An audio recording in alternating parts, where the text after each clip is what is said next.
My wife's been complaining about this window for a very long time, so I guess today I'm going to replace it. The very first thing I did was take measurements and get a replacement window. It's going to be taller, same width, taller. So then the second thing I did was take off the trim and measure so I can transfer the measurements down to this line here, which is where I'm going to cut out and extend the window. And one of the things I did was cut a little hole here so that I could feel the stud and assume that the stud would run all the way down, and there's probably a jack stud that I'd have to cut. So I cut this opening, and there's nothing here. Don't you just love old construction? I don't know why they did it this way, but whatever. I'll figure it out. I use my oscillating tool and cut the rest of this out. Surprisingly, I got it down in one battery. This thing is a battery hog. And luckily we do have a stud on this side, so I won't have to stitch anything in there. But down here I'll have to still stitch in a sill plate, and then something over here too. So there's the siding that was on here, because that's where I'm going to put the window, and it's a nail flange, and I'm not sure exactly how I'm going to trim around this because I've never done this before. So this will be interesting. Right now I'm just going to grab a drill bit and I'm going to punch holes from the inside at the bottom of those corners that I cut out to the outside to transfer it, and then I'll just zip around and copy that out here.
So here's an order of how I did this.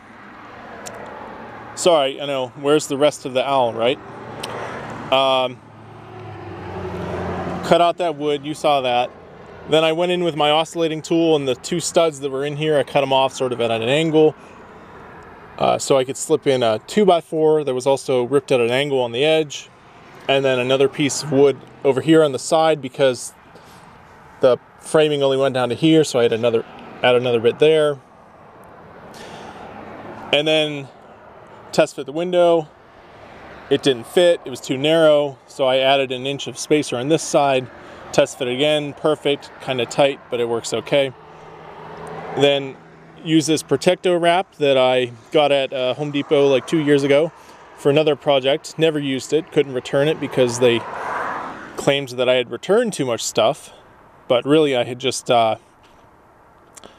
I had bought some wood for the windows that I was going to use this on before, but then right after checkout, I realized, crap, those are 2x10s, not 2x8s. So I had to return them and get 2x8s.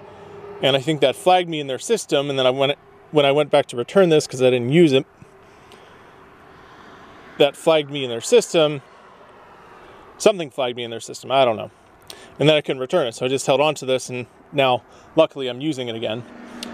So the next step here was the bottom, you know, folded in, and then I did some corner bits, and then the sides, and then put in the window, and then the top, and then I silicone across the top.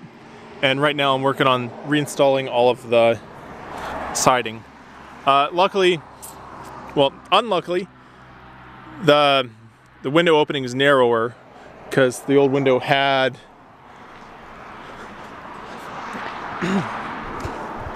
brick mold around it, this stuff, so that added too much space. On the lucky side of that, I had some extra pieces of siding that were up in our building back there before we remodeled, and those were just kind of sitting in the woods. So I grabbed 2 of those that are full length, and it fits, works great. And now I'm just reinstalling everything here, and then I'll have to trim out the inside, which will be a lot more pleasant because it'll be inside. This window on the outside, so I got all the siding on, and 2 of the pieces I had to get new. That guy and that guy. But really, I messed it up because when I was siding, I started from this side because that's the side you have to start from. And then I needed a longer piece on the bottom. And I had the pieces sitting on the parking lot here, but it was actually that piece there on the side of the window that I had already pre-cut, and I didn't realize. I thought it was the old one. So I cut the wrong one, and then I didn't have any long pieces left, so I had to patch together shorter ones to make it work.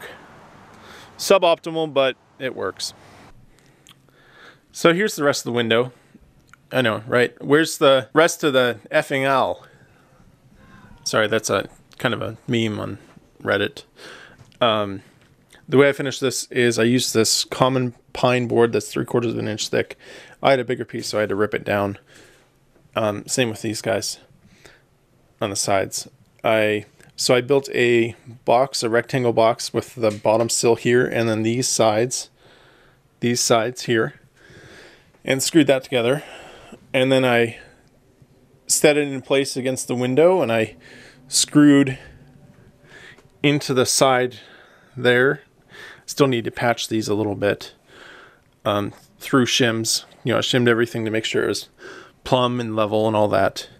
And then I did a quick 356 trim job. That's what this profile of trim is called, 356. And I actually had these left over from getting our other house, our old house, ready to sell. I had a whole bunch of short pieces left over, so I was able to use those. And there we go. And that's how I trimmed out the bottom. That's like 12.5 degrees, I think, is a good angle. The only regret I have is I had to custom order this window anyways because it was a special size. I mean, it was a standard size, but still, they don't like keep these in stock. And I should have gotten thicker glass or triple pane because there's a lot of road noise that comes in from the 4-lane.